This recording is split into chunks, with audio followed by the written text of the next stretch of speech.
ఈ వారం OTT release movies list.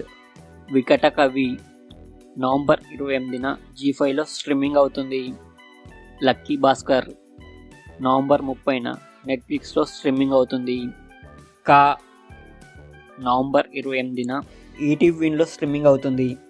మనమే నవంబర్ లాస్ట్ వీక్లో ఈ మూవీ రిలీజ్ అవుతుంది. బ్లడీ బెగ్గర్ నవంబర్ 29న ఈ మూవీ అమెజాన్ ప్రైమ్లో స్ట్రీమింగ్ అవుతుంది. బ్రదర్ నవంబర్ 29న జీ5లో స్ట్రీమింగ్ అవుతుంది. ఈ వారం ఓటీటీ రిలీజ్ మూవీస్ లిస్ట్. వికట కవి నవంబర్ 28న జీ5లో స్ట్రీమింగ్ అవుతుంది. లక్కీ భాస్కర్ నవంబర్ 30న నెట్ఫ్లిక్స్లో స్ట్రీమింగ్ అవుతుంది. కా నవంబర్ 28న ఈటీవీ విన్లో స్ట్రీమింగ్ అవుతుంది. మనమే నవంబర్ లాస్ట్ వీక్లో